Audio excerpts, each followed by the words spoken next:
et lambda.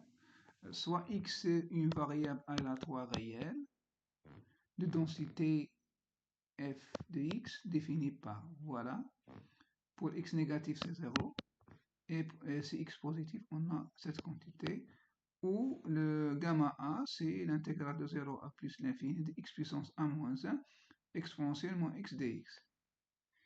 La première question c'est vérifions que gamma a est bien défini, donc c'est-à-dire qu'il est intégral. Et vérifier pour a positif, on a gamma a plus 1, c'est a fois gamma a. Pour montrer gamma a est bien défini, il suffit de prouver que l'intégrale est convergente pour a positif. Donc, je prends 0,01 x a moins 1 exponentielle moins x. Cette fonction elle est bornée, continue, donc elle est intégrable. Ici, donc, aussi on a cette fonction elle est intégrable sur 1 plus l'infini. Il est majoré parce que cette fonction elle est bornée. Donc, chacun de ces intégrales converge avec a positif, ce qui garantit que gamma est bien défini.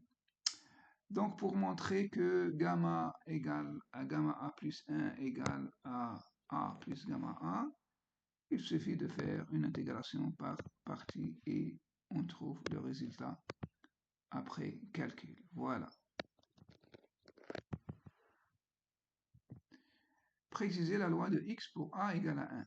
Donc, si on prend a égale à 1, la densité de x devient lambda exponentiellement x. Donc, c'est la loi exponentielle de paramètre lambda pour x positive. Vérifier que f de x est une densité de probabilité sur R. Donc, f de x soit une densité, il faut que l'intégrale ça est égale à 1 et que f de x est positif. Donc, quand f de x égale à 0 pour x négatif, il suffit de montrer que l'intégrale plus l'infini de 0 plus l'infini vaut 1. Donc, on va faire sortir ça ne dépend pas de x. Et ça, c'est quoi? C'est gamma a sur lambda a est égal à 1. D'accord? Ainsi, f est bien une densité de probabilité. Calculer e de x, l'expérience, et e de x au carré et variance. Donc, par définition, c'est x f de x, et en remplaçant la densité, ça donne ça, donc est égal à gamma a plus 1 sur lambda a, donc c'est a sur lambda.